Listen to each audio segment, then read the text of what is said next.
আচ্ছা, তাহলে আজকে আমাদের যেটা আলোচনা করতে হবে সেটা যে কোয়ান্টাম মেকানিক্স নিয়ে কিছু কথাবার্তা বলতে হবে। তোমরা যদি অ্যাটমিক স্ট্রাকচারের সিলেবাসটা দেখো, নিট বা জেই বা ক্লাস 11-এর সিলেবাস, সেখানে কিন্তু ওই ওয়েভ পার্টিকেল ডুয়েলিটি এবং হাইসেনবার্গ আনসার্টেনিটি প্রিন্সিপাল হয়ে গেল।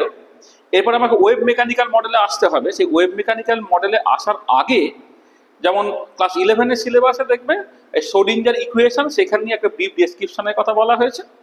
আবার নিট বা জেই সিলেবাসে দেখবে ওখানে কোয়ান্টাম মেকানিক্স তার একটা বেসিক ইন্ট্রোডাকশন তোমাদের দিতে বলেছে। দেখো, কোয়ান্টাম মেকানিক্সটা একটা বড় সাবজেক্ট, যেটা তোমাদের 11-12 ক্লাস 12-এ যে মডার্ন ফিজিক্স বলে যে জায়গাটা আছে সেখানে একটু আধটু তুমি পাবে। আর এই অ্যাটমিক স্ট্রাকচারের মধ্যে কোয়ান্টাম মেকানিক্সে কিছু সাধারণ কথাবার্তা তোমাদের বলতে বলেছে, না হলে ওয়েভ মেকানিক্যাল মডেল দিয়ে মানে হাইড্রোজেন অ্যাটম বা হাইড্রোজেন ওয়ান ইলেকট্রন সিস্টেমটাকে যখন তুমি ওয়েভ মেকানিক্যাল মডেলে বুঝবে ইউজিং সোডিঞ্জার ইকুয়েশন, সেটাকে বুঝতে তোমাদের অসুবিধা হবে। তো সেইটা থেকে দু চারটে কথাবার্তা আমরা বলি। দেখো, আমরা শুরুটা করছি এরকম একটা জায়গা থেকে যে 19 শতাব্দীর শেষের দিকে মানুষ কতগুলো ঘটনা দেখলো যে ঘটনাগুলো সকল ক্লাসিক্যাল ফিজিক্স দিয়ে এক্সপ্লেন করতে পারা যাচ্ছে না। আচ্ছা, সেই ঘটনাগুলো কি কি? সেই ঘটনাগুলোর মধ্যে কয়েকটা আমরা অলরেডি পড়েছি। ব্ল্যাক বডি এনার্জি ডিস্ট্রিবিউশন, সেটাকে ক্লাসিক্যালি এক্সপ্লেন করতে পারা যায় না। Photo electric effect, temperature dependence of lattice hit capacity, atomic line Spectra, Compton effect, পরবর্তীকালে রামান এফেক্ট তুমি পড়বে, স্টার্ন গার্লাক এক্সপেরিমেন্ট পড়বে। তাহলে এই যে ঘটনাগুলো, এই ঘটনাগুলোকে সকল ক্লাসিক্যাল ফিজিক্স দিয়ে এক্সপ্লেন করতে পারা যায় না। আচ্ছা, তাহলে এই যে ঘটনাগুলোকে ক্লাসিক্যাল ফিজিক্স দিয়ে এক্সপ্লেন করতে পারা গেল না, তাহলে সেগুলো তুমি এক্সপ্লেন করবে কি করে?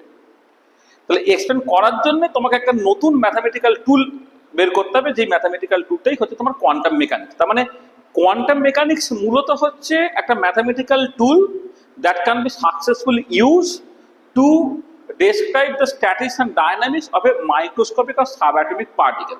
মানে মাইক্রোস্কোপিক বা সাবঅ্যাটমিক পার্টিকেলগুলোই মূলত ক্লাসিক্যাল লজ অফ ফিজিক্সটা ওবে করে না।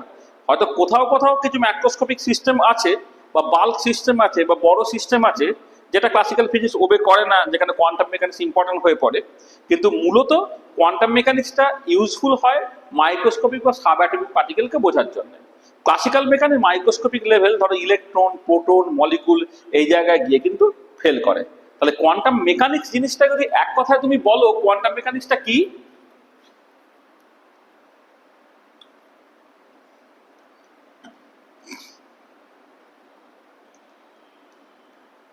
কোয়ান্টাম মেকানিক্স হচ্ছে basically A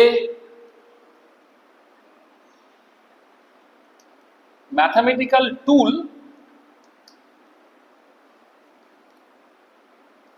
that can be used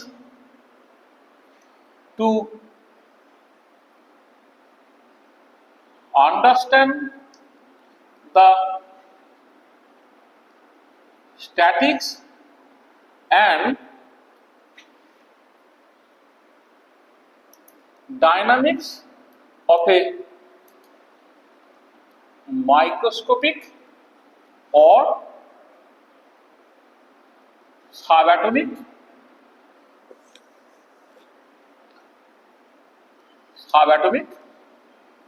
particle. এটা আসলে কোয়ান্টাম মেকানিক্সটা ডেভেলপ হতে প্রায় 1925-26 সাল, এই সময় কোয়ান্টাম মেকানিক্সটা ডেভেলপ করে। এবারে যে কোয়ান্টাম মেকানিক্সটা যে এসেনশিয়াল হয়ে পড়েছিল, তার জন্য তোমাকে 1900 সাল থেকে শুরু করতে হবে।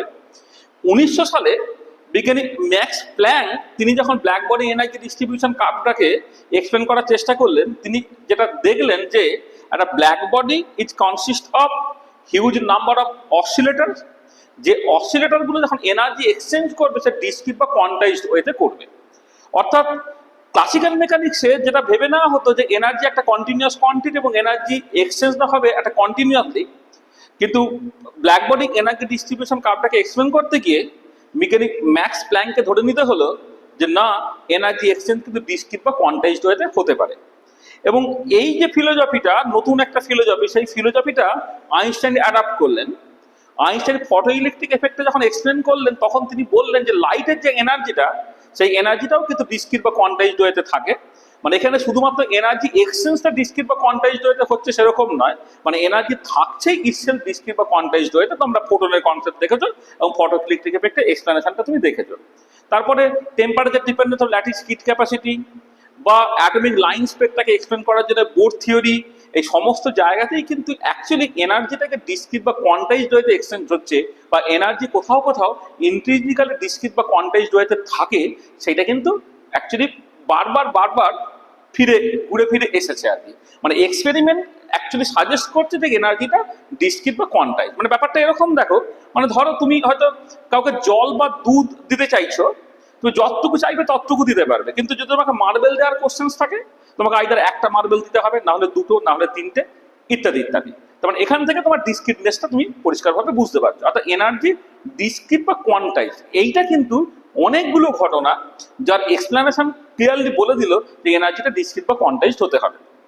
আচ্ছা, এবারে এই যে এনার্জিটা ডিসক্রিট বা কোয়ান্টাইজড হচ্ছে, তার যদি কারণটা তুমি খুঁজতে অনেক গভীরে ঢুকে যাও, সেখানে যেটা দেখবে যে আনসার্টেনিটি প্রিন্সিপালটাই অ্যাকচুয়ালি ক্রুশিয়াল রোল প্লে করছে।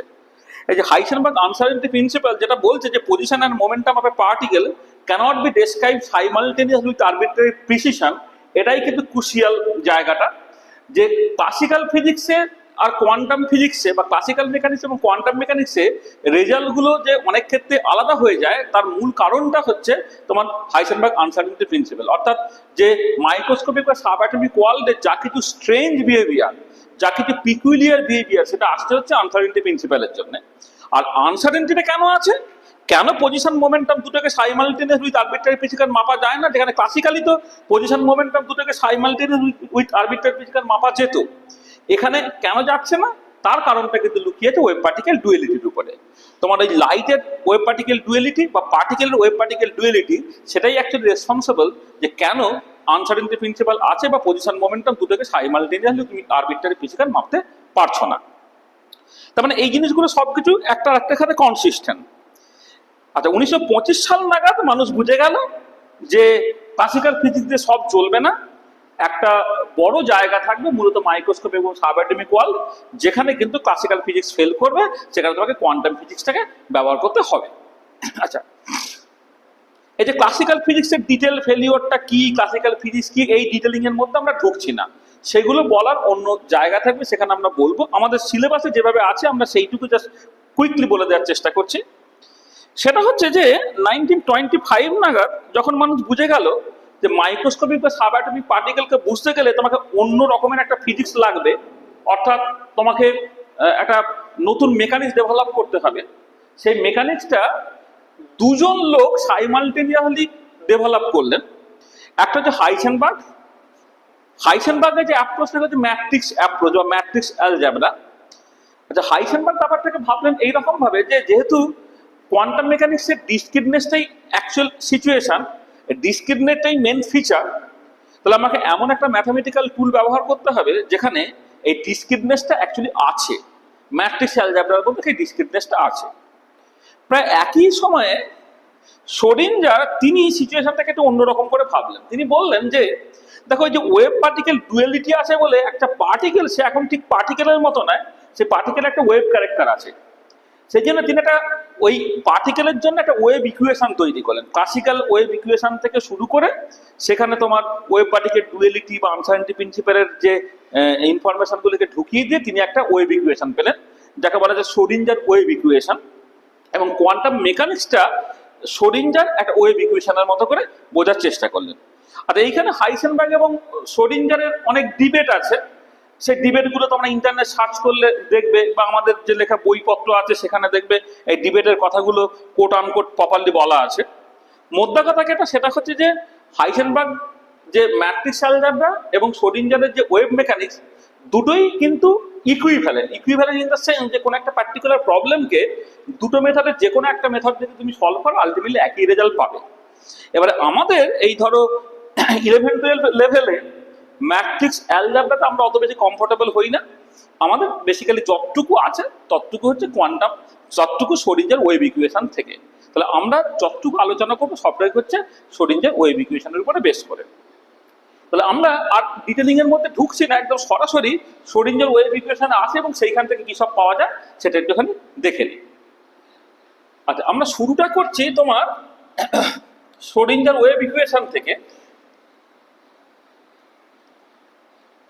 মানে বা অন্যভাবে আমি ব্যাপারটাকে শুরু করি। এই টাইম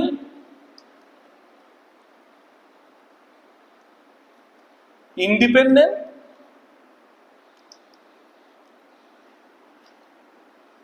শ্রোডিঞ্জার ইকুয়েশন, যেটা এর পরে যখন এটা ব্যবহার করব TISE এরকম অ্যাব্রিভিয়েশন দিয়ে আমি ব্যবহার করব। টাইম ইন্ডিপেন্ডেন্ট শ্রোডিঞ্জার ইকুয়েশনটা এরকম দেখতে, H Sai equal to E সাই।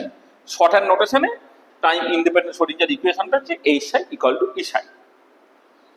আচ্ছা, এখানে এইচটাকে বলা হচ্ছে তোমার হ্যামিল্টনিয়ান অপারেটর, এটাকে বলা হয় হ্যামিল্টনিয়ান অপারেটর, বা একে অনেক সময় টোটাল এনার্জি অপারেটরও তুমি বলতে পারো। আচ্ছা, অপারেটর জিনিসটা কি? অপারেটর হচ্ছে বেসিক একটা ম্যাথামেটিক্যাল সিম্বল, যেটা একটা ফাংশনের উপরে কাজ করে সেই ফাংশনটা বা অন্য একটা ফাংশনকে জাস্ট ফিরিয়ে দেয়। এখানে হ্যামিল্টনিয়ান একটা অপারেটর, সেই হ্যামিল্টনের অপারেটরটা নর্মাল দেখতে হচ্ছে এরকম, minus H cross square by twice m del square plus V, এটা। আচ্ছা, যেখানে ডেল স্কোয়ারটা একে বলা হয় ল্যাপ্লেসিয়ান অপারেটর, অপারেটর বা ডাকার সময় তুমি এটাকে ডাকতে পারো, মানে অর এটাকে বলতে পারো ডেল স্কোয়ার অপারেটর করে, ডেল স্কোয়ার অপারেটর। আচ্ছা, এই ডেল স্কোয়ারটা এইটা যদি তুমি কার্টিগান কোঅর্ডিনেট সিস্টেম এবং 3 ডাইমেনশনে করো, সেটা হবে del 2 by del x square plus del 2 by del y square plus del 2 by del z square. এটা কখন? এটা হচ্ছে ইন 3 ডাইমেনশন আর কার্টিজিয়ান কোঅর্ডিনেট সিস্টেমে ল্যাপ্লেসিয়ান অপারেটরটা এরকম দেখতে, আর এটাই হচ্ছে তোমার এই d2 বাই dx স্কোয়ার হয়ে যাবে ইন 1 ডাইমেনশন কার্টিজিয়ান কোঅর্ডিনেটে। এবারে হয়তো হাইড্রোজেন অ্যাটম প্রবলেম যখন আমি করব, তখন তোমাকে পোলার কোঅর্ডিনেট সিস্টেমে করতে হয়, তখন আমি না হয় বুঝে নেব, তখন সিচুয়েশনটা আমি তখন বলবো যে কার্টিগান কোঅর্ডিনেট সিস্টেম 1 ডাইমেনশনে del square operator d2 by dx square এটা। আর এখানে ভি একটা পার্ট আছে, এই ভি পার্টটা হচ্ছে তোমার potential energy, potential energy which is a function of position, which is a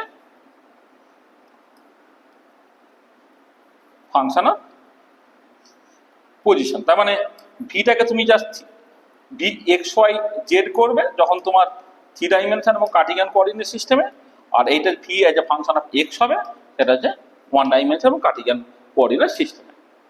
আচ্ছা, তাহলে এই ইনফরমেশনগুলো যদি আমি বসিয়ে দিই, তাহলে শ্রোডিঞ্জার ইকুয়েশনের ফর্মটা কেমন দেখতে হয়ে যাচ্ছে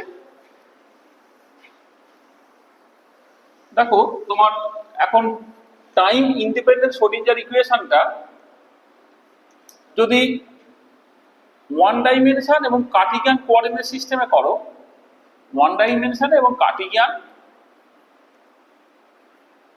কোঅর্ডিনেট সিস্টেমে, সেটা হবে কত না, minus H cross square by twice M d2 by dx square plus potential এনার্জিতে এই যে function of X into psi X equal to হচ্ছে ই ইন্টু সাই এক্স এইটা।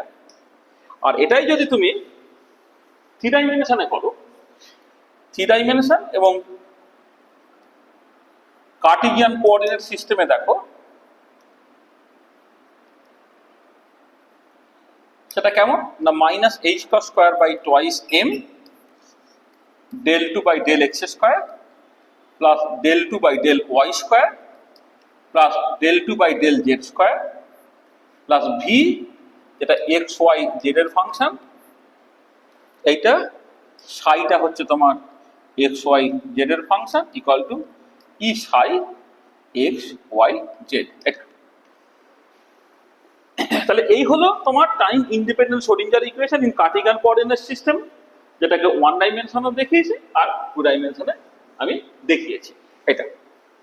আচ্ছা, এখানে তো এইচ ক্রসটা তোমরা জানো, এটা এইচ ওভার 2 পাই, আর এম হচ্ছে মাস অফ দ্য পার্টিকেল। আচ্ছা, এবারে আমরা এই যে ওয়েভ ফাংশনটা, এই যে সাইটা পেয়েছি না, এই সাইটাকে নিয়ে আমাদের এবারে ভাবতে হবে। দেখো এই যে সাইটা, এই সাইটা একে বলা হয় wave function or state function. Wave function আর স্টেট ফাংশন, 1 ডাইমেনশনে সেটা এক্স এর ফাংশন, 3 ডাইমেনশনে সেটা এক্স ওয়াই জেড এর ফাংশন। আচ্ছা, আমাদের এই বিভিন্ন রকমের ছবি টবি ইত্যাদি আঁকার জন্য আমরা 1 ডাইমেনশনে যে ওয়েভ ফাংশনটা সেটা নিয়ে মূলত আলোচনা করবো, কিন্তু ওখান থেকে 3 ডাইমেনশনে যে এক্সট্রাপোলেশনটা বা কার্টিগান থেকে পোলার কোঅর্ডিনেট সিস্টেমে যে এক্সট্রাপোলেশনটা, সেটা কিন্তু খুব ইজিলি করতে পারা যাবে। তো চলো, তাহলে এই যে ওয়েভ ফাংশন বা স্টেট ফাংশন, এটা যদি তোমাকে বলা হয় যে ওয়েভ ফাংশন বা স্টেট ফাংশনটা কি, না এক কথায় দেখো, এক কথায় তার উত্তরটা হচ্ছে যে it is nothing but the solution of Schrodinger equation. মানে ওয়েভ ফাংশন কি না, wave function nothing but the solution of Schrodinger equation. ঠিক আছে? আচ্ছা, এবারে এই যেহেতু তোমার এই যে শ্রোডিঞ্জার ইকুয়েশনটা, এই শ্রোডিঞ্জার ইকুয়েশনটা একটা linear first order differential equation. Linear, sorry first order না, second order, linear second order, second order নয় সরি, হ্যাঁ linear first second order, sorry linear second order differential equation. আচ্ছা, যেহেতু এটা একটা linear second order differential equation, তাহলে linear ইকুয়েশনের একটা বৈশিষ্ট্য হচ্ছে, কতগুলো জিনিস দেখো বলে নিই, এখানে কতগুলো জিনিস বলে নেওয়া দরকার। একটা হচ্ছে যে সাই এক্স ইজ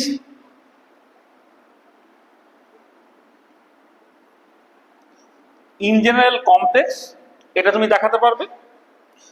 তুমি দেখাবে, আরেকটা দেখাতে পারবে যদি এমন হয় যে if psi one and psi two, একটা সাই এক্স না করে শুধু সাই লিখলাম, সাইটা ইন জেনারেল কমপ্লেক্স, তুমি দেখাতে পারবে if psi one and psi two are two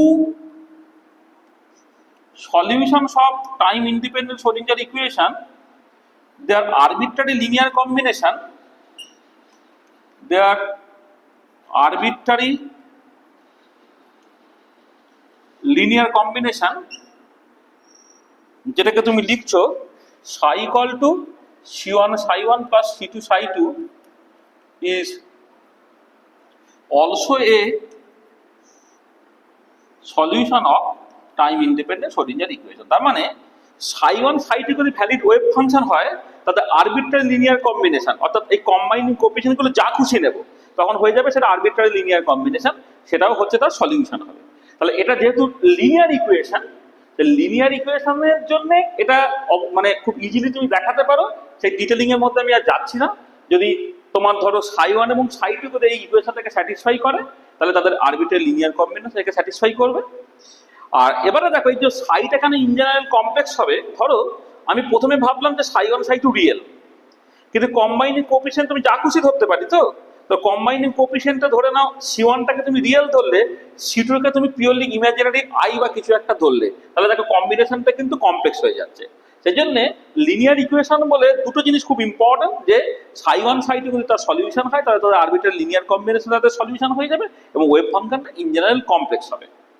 আচ্ছা, এবারে এই যে ওয়েভ ফাংশন যদি ইন জেনারেল কমপ্লেক্স হয়, তাহলে ওয়েভ ফাংশন একা সে কিন্তু কোনো ফিজিক্যাল কোয়ান্টিটিকে রিপ্রেজেন্ট করতে পারবে না।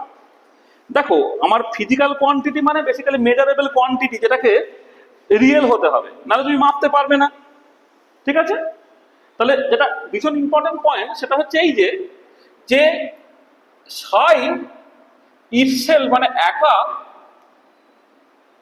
cannot represent a measurable physical quantity, a physical quantity। কিন্তু খেয়াল করে দেখো, বাট সাই স্টার সাই, অর্থাৎ সাইকে যদি তা কম্প্লেক্স কোয়ান্টিটি দিয়ে গুণ করে দাও অর্থাৎ সাই মডিউলাসে স্কোয়ার করো, এটা কিন্তু একটা নন নেগেটিভ পজিটিভ কোয়ান্টিটি। প্রথম কথা এটা রিয়েল এবং এটা নন নেগেটিভ পজিটিভ কোয়ান্টিটি। এইটার কোনো একটা ফিজিক্যাল সিগনিফিকেন্স থাকতে পারে। It can have a physical significance, বা এইটার সঙ্গে তুমি কোন একটা মেজারেবল কোয়ান্টিটিকে অ্যাসোসিয়েট করতে পারো। আচ্ছা, বিজ্ঞানী ম্যাক্স বর্ন যেটা বললেন,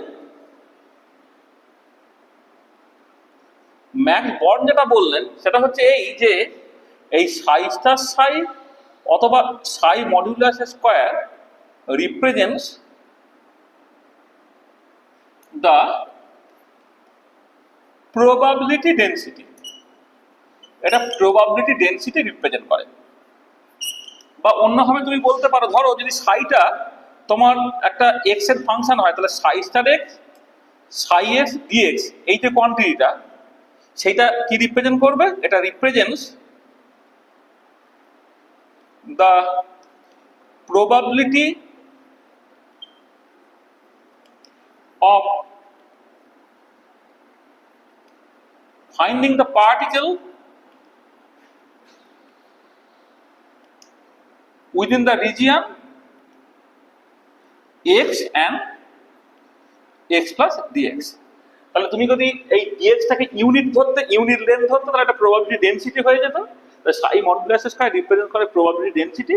বা যদি সাইটা x এর ফাংশনে তুমি এইরকম ভাবে লিখতে পারো, সাই star x Sai x dx represent the probability of finding the particle within the region x and x plus dx। এটা বিজ্ঞানী ম্যাক্স বর্ন বললেন, এবং এই যে কনসেপ্টটা, একে বলা হচ্ছে Born's probabilistic or statistical interpretation of wave function. Probabilistic or statistical interpretation of wave function. Born's probabilistic or statistical interpretation of wave function এটা। আচ্ছা, এবারে একটা জিনিস ভীষণ ভালো করে খেয়াল করো। আচ্ছা, আমি যদি এরকম একটা প্রশ্ন করি, তাহলে যে কোনো ফাংশন কি একটা কোয়ান্টাম মেকানিক্যালি অ্যাকসেপ্টেবল ফাংশন হতে পারে? মানে যে কোনো ফাংশন, তাকে কি তুমি একটা স্টেট ফাংশন বা ওয়েভ ফাংশন হিসেবে নিতে পারো? উত্তর হচ্ছে না, তুমি পারো না। কারণ ওয়েভ ফাংশনের কতগুলো বৈশিষ্ট্য থাকতে হয়। কি সেই বৈশিষ্ট্য থাকতে হয়? আচ্ছা, যে বৈশিষ্ট্যগুলো থাকতে হয় সেটা হচ্ছে, দেখো, প্রথম কথা হচ্ছে যে ওয়েভ ফাংশনটা কে? Wave function is nothing but the solution of a Schrödinger equation, এবং যে শ্রোডিঞ্জার ইকুয়েশন একটা linear second order differential equation.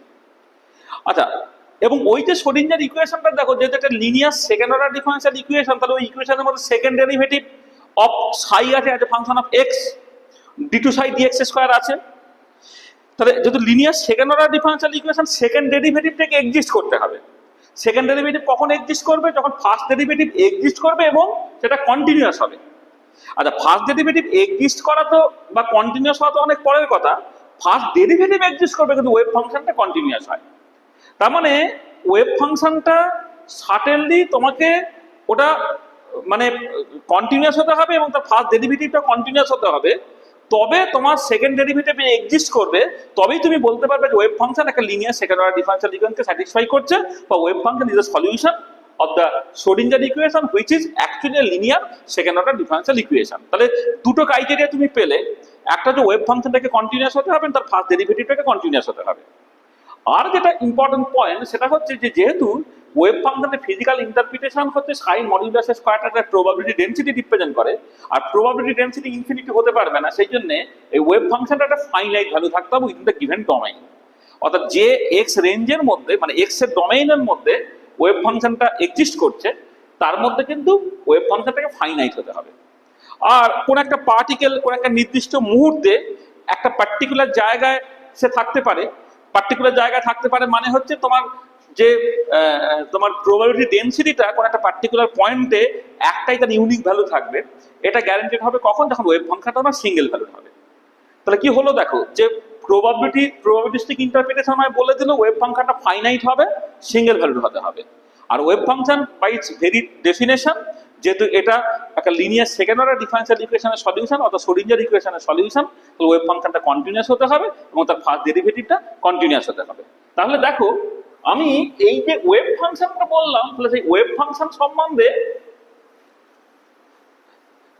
তার অ্যাকসেপ্টেবিলিটি ক্রাইটেরিয়া নিয়ে জাস্ট কিছু কথাবার্তা বলার দরকার।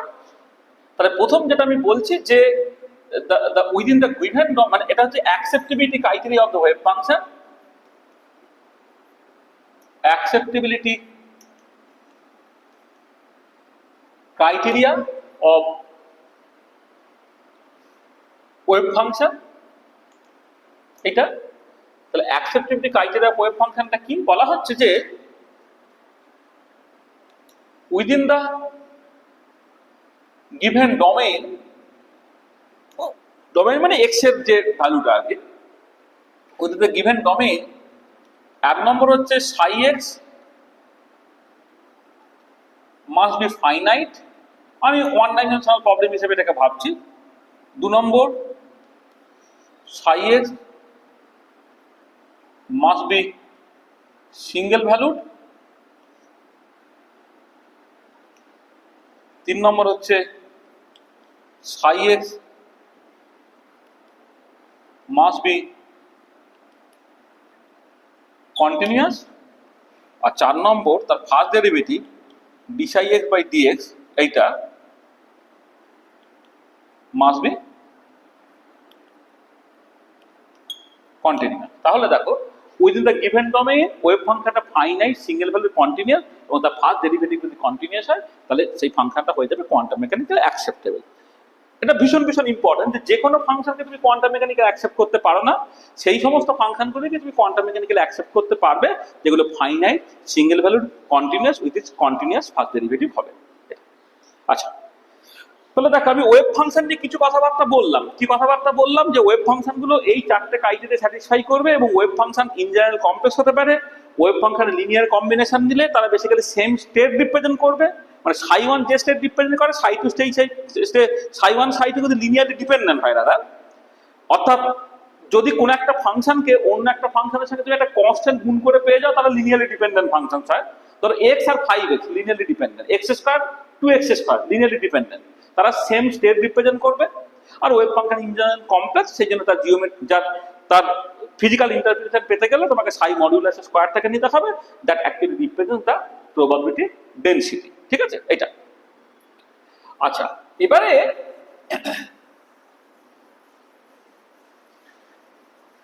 দুটো ইম্পর্টেন্ট জিনিস তোমার জানার দরকার পড়ে, সেটা হচ্ছে এই যে দেখো সাই স্টার এক্স সাই এক্স সাই স্টার সাই এভাবে লিখি সাই স্টার সাই ডিটাও। আচ্ছা আরেকটু ভালো করে বলি, একটা জিনিস দেখো তোমার মানে একটা ভীষণ ইম্পর্টেন্ট পয়েন্ট, সেটা হচ্ছে যে যেহেতু ওয়েভ ফাংশনের ফিজিক্যাল ইন্টারপ্রিটেশন পাওয়ার সময় তোমাকে প্রবাবিলিটিটাকে ইন্ট্রোডিউস করতে হলো, এবার ম্যাথামেটিক্যালি কিন্তু টোটাল প্রবাবিলিটি 1 হয়, কিন্তু কোয়ান্টাম মেকানিক্সে টোটাল প্রবাবিলিটি 1 হওয়ার কোনো বাধ্যবাধকতা নেই। তার কারণটা কিছুই না, যেটা ধরো আমি একটা ওয়েভ ফাংশন নিয়েছি সাই, তার করেসপন্ডিং একটা টোটাল প্রবাবিলিটি আমি বের করেছি। এবারে সেই ওয়েভ ফাংশনের সঙ্গে একটা কনস্ট্যান্ট গুণ করে দিলে তো সেম স্টেট রিপ্রেজেন্ট করে, তাহলে প্রথমটা যদি নর্মালাইজ হয় অর্থাৎ টোটাল প্রবাবিলিটি 1 হয়, তার পরেরটা নাই হতে পারে। সেই জন্য কোয়ান্টাম মেকানিক্সে ওয়েভ ফাংশনগুলোকে নর্মালাইজ হওয়ার কোনো বাধ্যবাধকতা নেই, ঠিক আছে? কিন্তু তুমি চাইলে নর্মালাইজ করে দিতে পারো। তাহলে কি করে কি নর্মালাইজ করছি টরছি সেইগুলো তোমাদের লেভেলে এখন বলার দরকার নেই, আমি বলছিও না। কিন্তু নর্মালাইজ ওয়েভ ফাংশন বলতে আমি কি বুঝি সেইটা এখানে একটু বলে নেওয়ার দরকার আছে। মানে আমরা যখন কোয়ান্টাম মেকানিক্সের আমাদের অনেক ভিডিও যেটা অনার্স লেভেলে করা বা স্ট্যাটিক লেভেলে করা আমাদের চ্যানেলে তুমি পেয়ে যাবে, ঠিক আছে তো? কিন্তু তোমাদের লেভেলে একটা ওয়েভ ফাংশন কেমন করে নর্মালাইজ করতে হয়, ওয়েব ফাংশনকে কেমন করে গ্রাম স্মিথ অর্থোগোনালাইজেশন টেকনিক ব্যবহার করে অর্থোগোনাল করতে হয়, এইসবগুলো দরকার পড়বে না। জাস্ট কমপ্লিটনেসের জন্য তোমাকে নর্মালাইজ ওয়েভ ফাংশন কাকে বলে, orthogonal set of wave function বলতে আমি কি বুঝছি, আর অর্থ নর্মাল ওয়েভ ফাংশন বলতে কি বুঝছি সেই দিকে একটুখানি বলে নেওয়া দরকার। সেটা হচ্ছে দেখো normalised wave function, normalised wave function বলতে আমি কি বুঝছি, ধরো যদি এমন হয় যে if integral over all space, ধরো সাই এন স্টার সাই এন ডিটাও এটা যদি তোমার 1 হয়, ডিটা হচ্ছে ভলিউম এলিমেন্ট, মানে যদি কার্টিজিয়ান কোঅর্ডিনেট সিস্টেম ওয়ান ডাইমেনশনে ভাবতাম তাহলে লিখতাম সাইগেন স্টার এক্স সাইগেন এক্স ডিএক্স, ইন্টিগ্রালটা ইউজুয়ালি মাইনাস ইনফিনিটি থেকে প্লাস ইনফিনিটি হতো। এটা বেসিক্যালি এক্স এর ডোমেইনটা পুরো লিখতে হবে।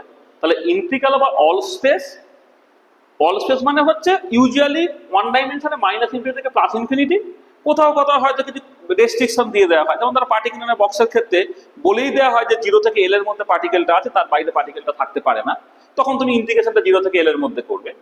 আদারওয়াইজ এটা অল স্পেসে ইন্টিগ্রাল ওভার অল স্পেস সাইগেন ডিটা যদি 1 হয়, then we say that সাইগেন is normalized wave function।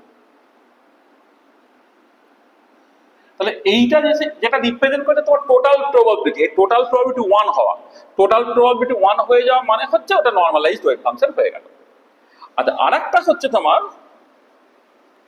Orthogonal setup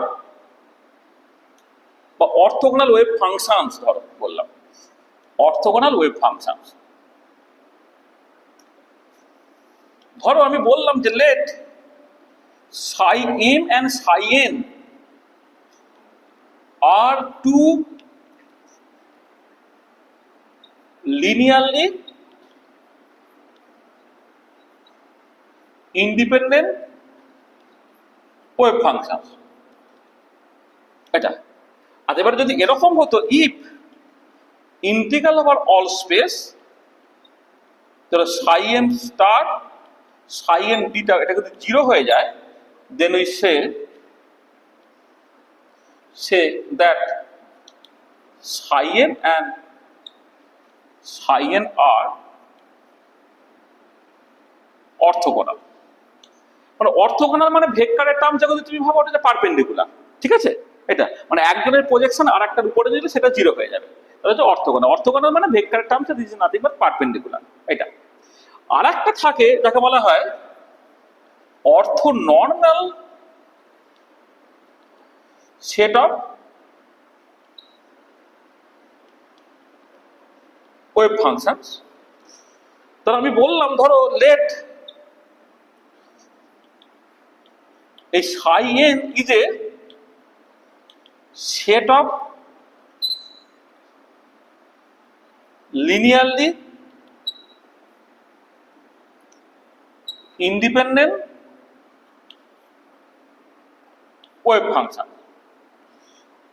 এটা আমি মানে এখানে এই যে সেকেন্ড ব্র্যাকেটের মধ্যে লেখা মানে বেশি একটা সেট লেখা হচ্ছে, মানে অনেকগুলো ফাংশন। মানে এটা psi, দেখো এটা মানে হচ্ছে psi 1 psi 2 psi 3 psi 4 psi 5 and so on। আমি বললাম যে psi n is a set of linearly independent wave function। আচ্ছা, এবারে যদি এরকম হতো যে if integral over all space, তাহলে এদিকে আমি psi i নিচ্ছি, এদিকে psi j নিচ্ছি, ডিটাও করছি, এইটা যদি ডেল্টা i j হয় এইটা, then we say that the set এইটা psi n form an orthonormal set। আচ্ছা, এই যে ডেল্টা i যেটা, এটাকে বলা হয় ক্রনেকার ডেল্টা। এর একটা নাম আছে, একে বলা হয় ক্রনেকার ডেল্টা। আচ্ছা, ক্রনেকার ডেল্টার মানে কি না, ডেল্টা i যেটা তোমার 1 হয়ে যাবে যখন i ইকুয়াল টু j, আর এটা 0 হয়ে যাবে যখন i not equal two j। দেখো খেয়াল করে, যখন তোমার i আর j সমান মানে সেম ফাংশন হলো, সেই ফাংশনের এই উত্তরটা 1 বেরোলো, অর্থাৎ নরমালাইজেশন কন্ডিশনটা স্যাটিসফাইড হলো। আর i আর j যদি আলাদা হয়ে যায়, ডিফারেন্ট ফাংশনস হচ্ছে, তখন এর উত্তরটা তোমার 0 বেরোলো, অর্থাৎ অর্থোগোনালিটি ক্রাইটেরিয়াটা তোমার স্যাটিসফাইড হলো। এইটা তাহলে দেখো ওয়েভ ফাংশন রিলেটেড এই তিনটে টার্ম খুব ইম্পর্টেন্ট। নরমালাইজড ওয়েভ ফাংশন বলতে তুমি কি বুঝছো, অর্থোগোনাল ওয়েভ ফাংশন বলতে তুমি কি বুঝছো, আর অর্থোনর্মাল সেট অফ ওয়েভ ফাংশন বলতে তুমি কি বুঝছো, এটা তোমাদের জানতে হচ্ছে। এটা জাস্ট সিম্পলি ধরো ভেক্টরের টার্মসে যদি i j k অর্থাৎ unit vector along x y এবং z ডিরেকশন তুমি কনসিডার করো, দেখো i j k প্রত্যেকের লেন্থ হচ্ছে 1 করে, এটা তারা নরমালাইজ এবং এটা একে অপরের সঙ্গে পারপেন্ডিকুলার, সেই জন্য তারা প্রত্যেকে অর্থোগোনাল, অর্থাৎ i j k তারা কিন্তু একটা অর্থোনর্মাল সেট অফ ওয়েভ ফাংশন তৈরি করছে। প্রত্যেকের length 1, at the same time তারা একে অপরের সঙ্গে পারপেন্ডিকুলার, অর্থাৎ আই জে কে এর একটা অর্থ normal set of wave function এটা। আচ্ছা, আর একটা টার্ম আমি একটু ইন্ট্রোডিউস করি ওয়েভ ফাংশন রিলেটেড, সেটা হচ্ছে তোমার ডিজেনারেসি। ডিজেনারেসি এটা কি? ধরো আমি এরকম বললাম, আমি এনার্জির টার্মসই বলি, ধরো এইচটা সাই আই এর উপরে কাজ করে ইআই সাই আই দিল, আবার এই হ্যামিল্টনিয়ান অপারেটর ধরো সাই জে এর উপরে কাজ করে ই জে সাই জে দিল। আচ্ছা, এবারে যদি এমন হয় যে ইফ, মানে আমি প্রথমে শুরু করছি late Sai i and psi j R two linearly independent wave function such that এই যে টাইম ইন্ডিপেন্ডেন্ট শ্রোডিঞ্জার ইকুয়েশন গুলো লিখেছি, এইচটা সাই আই এর উপরে কাজ করে সাই আই ইআই দেয়, আর এইচটা সাই জে এর উপরে কাজ করে সাই জে ই জে দেয়। যদি এমন হতো যে if psi i not equal to psi j but E i equal to E j, অর্থাৎ ওয়েভ ফাংশন গুলো আলাদা কিন্তু এনার্জিটা একই, then we say that psi i and psi j are degenerate wave function, are degenerate. আর যদি এরকম হয়ে যায় যে if psi i not equal to psi j, automatically imply করলো E i not equal to E j, then we say that psi I and psi j are non-degenerate wave functions or non-degenerate state বা non-degenerate wave functions। এটা তাহলে দেখো different function same energy হলো degenerate, আর different function different energy হলো degenerate. তোমরা পরে পড়বে hydrogen অ্যাটমের ক্ষেত্রে, ধরো তিনটে অরবিটালের কথা বললাম পিএক্স পিওয়াই পিজে, তিনজনের দেখবে এনার্জিটা একই, সেজন্য তারা ডিজেনারেট। ঠিক আছে, আবার যদি তুমি ধরো 1s এর সঙ্গে 2s অরবিটাল কম্পেয়ার করো, তাহলে তাদের এনার্জিটা আলাদা, তারা হচ্ছে নন ডিজেনারেট। তাহলে নন ডিজেনারেসি বা আর একটা জিনিস বলে নেওয়া ভালো, যে তোমার যতগুলো স্টেট লিনিয়ারলি ইন্ডিপেন্ডেন্ট ফাংশন পাবে হ্যাভিং দ্য সেম এনার্জি, বলো তত ফোল্ড ডিজেনারেট। ধর P orbital 3 fold degenerate, P orbital 5 fold degenerate, F orbital 7 fold degenerate and so on. তো চলো এবার আমি সামারাইজ করি। তাহলে আমি কি করলাম? আমরা বেসিক্যালি আজকে যা যা করলাম সেটা হচ্ছে এরকম, যে প্রথমে আমরা মানে why do we need quantum mechanics সেটা আমরা প্রথমে বুঝেছি। তারপরে টাইম মানে শ্রোডিঞ্জার ইকুয়েশনটা মূলত টাইম ইন্ডিপেন্ডেন্ট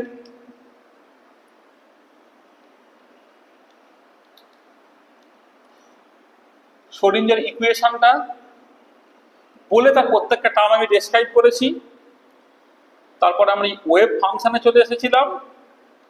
ওয়েভ ফাংশন এইটা ওয়েভ ফাংশন সংক্রান্ত তার অ্যাকসেপ্টেবিলিটি ক্রাইটেরিয়াগুলো বলা হয়েছে।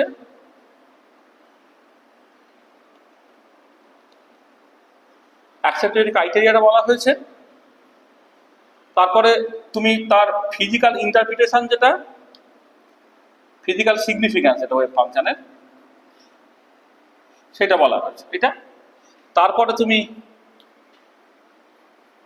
নর্মালাইজড ওয়েভ ফাংশনের মানে বুঝেছো, অর্থোগোনাল ওয়েভ ফাংশনের মানে বুঝেছো,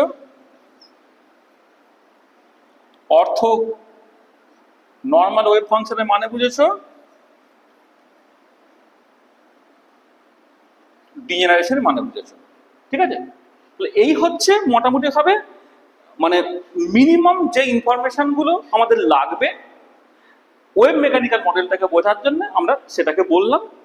এবারে আমরা মানে আমাদের তো কোয়ান্টাম মেকানিক্স অ্যাকচুয়ালি সিলেবাসে নেই, আর ক্লাস 11 লেভেলে কোয়ান্টাম মেকানিক্স সত্যি সত্যি বোঝানো একটুখানি অসুবিধে কিছু নাই, সময় দিলেই বোঝানো যাবে। কিন্তু প্রবলেম যেটা হচ্ছে সেটা হচ্ছে কি তোমাদের সিলেবাসে নেই। তোমাদের যেটা দরকার সেটা হচ্ছে এরপরে তুমি অ্যাকচুয়ালি অ্যাটমিক স্ট্রাকচার করছো, তুমি দেখতে পাচ্ছ যে বোর থিওরি অনেক লিমিটেশনস আছে। সেই বোর থিওরির লিমিটেশনগুলো সলভ করার জন্য সমারফিল্ড থিওরি আছে। সমারফিল্ড থিওরি সিলেবাসে নেই বলে আমরা বলিনি, কিন্তু বোর থিওরি বলো, সমারফিল্ড থিওরি বলো, যা দিয়ে কিন্তু তোমার হাইড্রোজেন অ্যাটম বা হাইড্রোজেন লাইক ওয়ান ইলেকট্রন আয়নের সমস্ত ইনফরমেশনগুলো বুঝতে পারা যাবে না। তখন তোমাকে ওয়েভ মেকানিক্যাল মডেলে আসতে হবে, যে ওয়েভ মেকানিক্যাল মডেলটা actually based on the Schrodinger equation. তাহলে সেই শ্রোডিঞ্জার ইকুয়েশন, এবং সেখানে দেখবে যে ওয়েভ মেকানিক্যাল মডেলে তোমার এই অরবিটটা যে অরবাইটালে কনভার্টেড হলো, এই অরবিটালটা is nothing but the one electron wave function.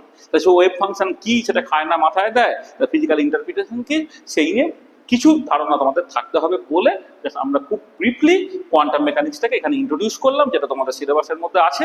এটা তাহলে আমরা কোয়ান্টাম মেকানিক্সের খুব ডিটেলিং এর জায়গাটায় আমি একদমই যাচ্ছি না।